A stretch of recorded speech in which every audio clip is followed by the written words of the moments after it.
ठीक है। तो हम क्या पढ़ रहे थे, इसकी मॉर्फोलॉजी पढ़ रहे थे मिनिमल चेन डिजीज़ की, जिसमें मैंने आपको बताया था कि मिनिमल चेन डिजीज़ बच्चों में होती है। इसमें ग्लोमेरुलस में बहुत थोड़ा सा चेंज आता है, आपको माइक्रोस्कोप से एज सच विजिबल इम्यूनोफ्लोरेसेंस वगैरह से इतना विजिबल नहीं होगा। आप इलेक्ट्रॉन माइक्रोस्कोप से देखोगे तो आपको फूड प्रोसेस की जो पोडोसाइट्स होते हैं उनकी जो फूड प्रोसेस है उनकी इफेक्टमेंट नजर आएगी, यानी फूड प्रोसेस लॉस हो जाएगी, कुछ कुछ एरिया से खाली होंगी, जिसकी वजह से ग्लोमेरुलस की परमेबिलिटी बढ़ जाएगी। जब उसकी परमेबिलिटी बढ़ जाएगी तो प्रोटीन वगैरह बहुत ज़्यादा इसमें लॉस होती है। सबसे ज़्यादा कौन सी प्रोटीन लॉस होती है, ज़्यादातर इसमें एल्ब्यूमिन लॉस होती है। एल्ब्यूमिन लॉस होती है सबसे ज़्यादा, इसलिए इसमें कहते हैं कि इसकी जो फीचर है इसमें क्या होता है, सिलेक्टिव प्रोटीन यूरिया होता है। सिलेक्टिव इसलिए कहते हैं क्योंकि इसमें ज़्यादातर जो है ना एल्ब्यूमिन लॉस होती है। सिलेक्टिव मतलब एक स्पेसिफिक प्रोटीन को मेंशन किया, एल्ब्यूमिन वो ज़्यादा होते हैं, एल्ब्यूमिन यूरिया इसमें बहुत ज़्यादा होते हैं। ठीक है, एल्ब्यूमिन यूरिया इसमें बहुत ज़्यादा होता है। इसके अलावा ये है कि स्टीरॉयड को बहुत अच्छा रिस्पॉन्स करते हैं। इसमें सब एपिथेलियल सब एंडोथेलियल डिपॉजिट्स इस तरह की कोई भी चीज़ इसमें मौजूद नहीं होती। ठीक है, पर जो प्रॉक्सिमल ट्यूब्यूल्स होते हैं उनकी जो सेल्स होते हैं, जो एपिथेलियल सेल्स होते हैं प्रॉक्सिमल ट्यूब्यूल के, उनमें हमारे पास क्या होता है, प्रोटीन्स और लिपिड की डिपोजिशन होती है। वो इसलिए होती है क्योंकि जो आपकी ग्लोमेरुलस है वो परमिएबल हो जाता है प्रोटीन और लिपिड को, क्यों, क्योंकि वो तो इनफूड प्रोसेस लॉस हो चुके हैं पोडोसाइट के, तो वो सारे आगे प्रॉक्सिमल ट्यूब्यूल्स वगैरह में रीअब्जॉर्ब होने की कोशिश करते हैं। तो इसीलिए प्रोटीन और लिपिड जो होती है वो मौजूद होती है प्रॉक्सिमल ट्यूब्यूल्स के एपिथेलियल सेल्स में। ठीक है, और इसके बाद जो फूड प्रोसेस होता है ना वो सिर्फ इलेक्ट्रॉन माइक्रोस्कोप से नजर आएगा।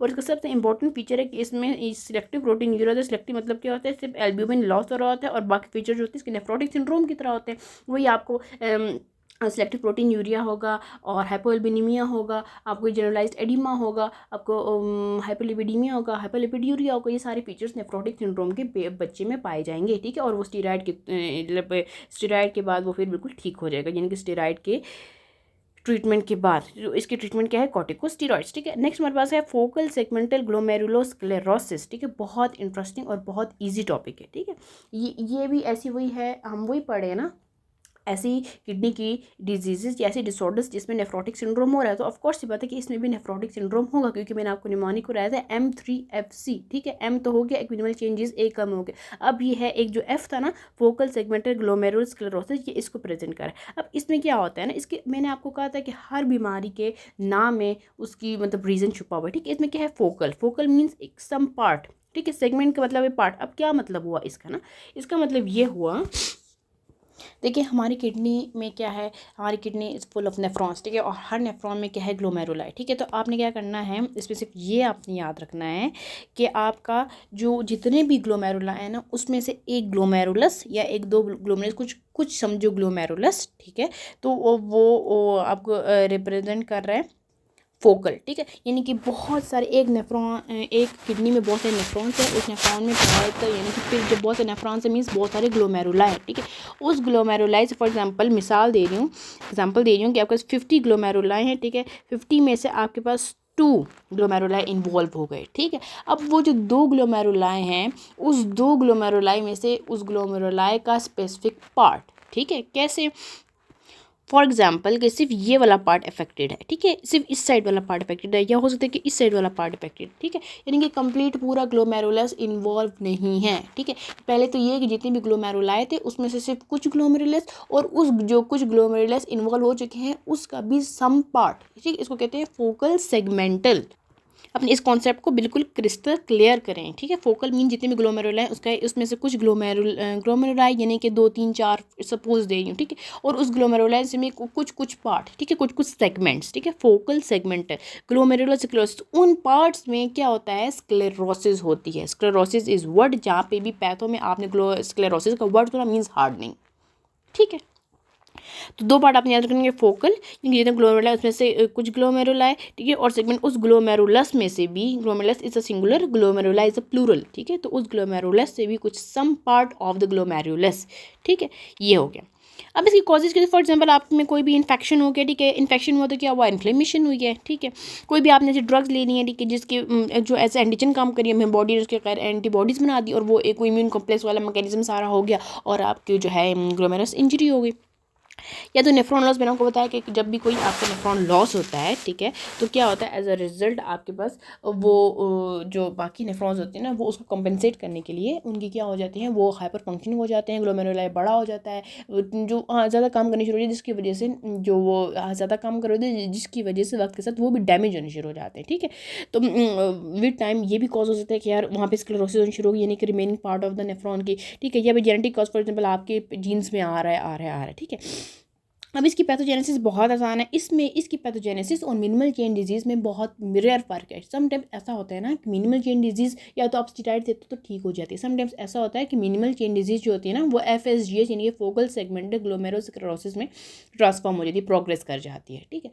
तो इसीलिए इनके और इसके और मिनिमल चेन डिजीज़ के कुछ कुछ जो पैथोजेनेसिस है, मॉर्फोलॉजीज वगैरह, वो सब हाउ सेम है, ठीक हो गया। अब होता क्या है इसमें, इसके पहले जैसे आप जान रहे हैं कि लॉस ऑफ पोडोसाइट्स, उसका भी यही था ना कि effacement foot process, loss of podocytes वगैरह, वही सारी चीज़ें वगैरह होगी, ठीक है। इस चीज़ में एक और चीज़ होती थी जो मिनिमल चेन डिजीज में नहीं हो रही, दैट इज ग्लोमेरुलोस्क्लेरोसिस, ठीक है। वक्त के साथ ग्लोमेरुला स्क्लेरोज हो जाएगा, हार्ड हो जाएगा, ये हम रीज़न जानेंगे कि क्यों, ठीक है। होता ये है कि आपका जो ग्लोमेरुलस है ना, ठीक है, ग्लोमेरुलस में आपके पास क्या हुआ कि फूड प्रोसेस लॉस हो गई। जैसे ही फूड प्रोसेस लॉस हो गए तो जाहिर सी बात है ग्लोमेरुलस की परमेबिलिटी बहुत ज़्यादा हो गई, तो उसने प्रोटीन्स, लिपिड, हर चीज़ को परमेबल करना शुरू कर दिया, ठीक है। तो एज अ रिजल्ट हमारे पास क्या होता है कि ग्लोमेरुलाई में प्रोटीन्स, लिपिड्स वगैरह, एक्स्ट्रासेलुलर मैट्रिक्स सब कुछ आ जाते हैं, ठीक है। जब वो सब ग्लोमेरुलाई में आएंगे तो ग्लोमेरुलाई के ल्यूमन को क्या कर देंगे, ये ग्लोमेरुलस को ऑब्लिटरेट कर देंगे, ब्लॉक कर देंगे, बंद कर देंगे, ठीक है। एज रिजल्ट क्या होगा, वहाँ पे डैमेज होना शुरू हो जाएगा, ठीक है। ब्लॉक है एरिया, तो वक्त के साथ साथ क्या हो जाएगा, वो एरिया हार्ड और स्क्लेरोस्ड हो जाएगा, डैमेज्ड हो जाएगा, ठीक है। इस तरह इसमें क्या हो जाती है, स्क्लेरोसिस होती है, ठीक है। इसकी मॉर्फोलॉजी बहुत आसान है, और ल्यूमन क्या होगा, ऑब्लिटरेटेड होगा। ऑब्लिटरेटेड मतलब ये है कि ल्यूमन में एक्स्ट्रासेलुलर मैट्रिक्स जो मैसेंजर सेल्स वगैरह से आ रहा था, प्रोटीन्स, लिपिड, वो सब से भरा हुआ होगा, ठीक है। फूड प्रोसेस लॉस हो चुके होंगे, या तो वो पोडोसाइट्स लॉस हो चुके होंगे, या तो पोडोसाइट के जो फूड प्रोसेस है उनकी इफेक्टमेंट हो चुकी होगी, ठीक है। फैस्ट मैंने आपको समझाया ना कि यानी कि आप ये समझ लो कि फ्लैट चुके हैं या उबर चुके हैं या निकल चुके हैं या लॉस हो चुके हैं, ठीक है। ट्यूबुलर एट्रोफी, अब जो ट्यूब्यूल्स है ना, यानी कि जाहिर सी बात है ग्लोमेरुलस के पास कौन सा बॉमन के ग्लोमेरुलस को सराउंड कहते हैं बॉमन कैप्सूल, बॉमन कैप्सूल किस में जा रहा है, प्रोक्सिमल ट्यूब्यूल में। अब ट्यूब्यूल्स की एट्रोफी क्यों हुई है, ठीक है, प्रोक्सिमल डिस्टल ट्यूब्यूल्स वगैरह की एट्रोफी क्यों हुई है, वो इसलिए हुई है क्योंकि आपको पता है ग्लोमेरुलस का ल्यूमन क्या हो गया, ओब्लिटरेट हो चुका है, उसका ल्यूमन बंद हो चुका है। तो आपके पास क्या है कि जो भी जो फिल्ट्रेट वगैरह है, जो भी कुछ है, वो आपके पास प्रॉक्सिमल ट्यूब्यूल्स में नहीं जा रहा, ठीक है। तो ट्यूब्यूल्स के वक्त के साथ क्या हो जाएगी, यूज़ नहीं होती, तो ट्यूब्यूल्स वक्त के साथ उनकी एट्रोफी होनी शुरू हो जाती है, श्रिंक होनी शुरू हो जाती है, ठीक है। और उस ट्यूब्यूल्स के इर्द गिर्द आपको पता है इंटरस्टिशियल होते हैं, उसमें कैपिलरीज वगैरह हो जाती है, उस कैपिलरीज की भी क्या हो जाती है, फाइब्रोसिस होनी शुरू हो जाती है, हार्डनिंग होनी शुरू हो जाती है, ठीक है। और इसमें जो आपको बताया मेरे फुल ग्लोमेरुलाई इन्वॉल्व नहीं होता, इसमें ग्लोमेरुलस का सॉरी, जो एक ग्लोमेरुलस है उसका छोटा सा सेगमेंट इन्वॉल्व होता है, ठीक है। ये हमारे पास क्या है, ये समझो ये है, ठीक है। तो ये हमारे पास ये ग्लोमेरुलस है, ठीक है। इस ग्लोमेरुलस में से हो सकता है कि सिर्फ ये वाला पार्ट इन्वॉल्व हो या ये वाला पार्ट इन्वॉल्व हो, ठीक है, पूरा ग्लोमेरुलस इन्वॉल्व नहीं होता, ठीक है। ये हो गया। अच्छा, नेक्स्ट ये है कि इसमें ना सिलेक्टिव प्रोटीन यूरिया नहीं होता, इसमें हर चीज़ लॉस हो रही होती है, यानी कि प्रोटीन्स और भी प्रोटीन्स बहुत सारी लॉस हो रही होती है। पर आपने भी याद रखना है कि मिनिमल चेन डिजीज़ में जो प्रोटीन लॉस थी वो एल्ब्यूमिन थी, ठीक है। और ये स्टीरॉयड को रिस्पॉन्स नहीं करते, तो sometimes in order to differentiate between the minimal change disease and focal segmental glomerulosclerosis, मैं आपको बताती हूँ इन दोनों को आपने डिफरेंशिएट कैसे करना है, ठीक है। एक में सिलेक्टिव प्रोटीन की जरूरत है मिनिमल चेंज में, ठीक है, और मिनिमल चेंज डिजीज़ और FSGS, ठीक है। इसमें जो होता है ना आपके पास प्रोटीन यूरिया इसमें होता है, इसमें प्रोटीन यूरिया नहीं होता, ठीक है। ये स्टीरॉयड्स को रिस्पॉन्स करते हैं, ये स्टीरॉयड को रिस्पॉन्स नहीं होते हैं। इसमें स्क्लेरोसिस होती है, इसमें स्क्लेरोसिस नहीं होती, ठीक है। इसमें हार्डनिंग होती है, इसमें हार्डनिंग नहीं होती, ठीक है। ये रिकवर हो जाता है, इसमें पेशेंट बहुत मुश्किल से रिकवर होता है, ठीक है। और दूसरी बात यह है कि ये बच्चों में होता है, ये एडल्ट्स में होता है। और इसके अलावा मैं आपको एक और चीज़ भी बता दूं, बस फ़िलहाल ये मैं नेक्स्ट लेक्चर में आपको फिर एक्सप्लेन करती हूँ।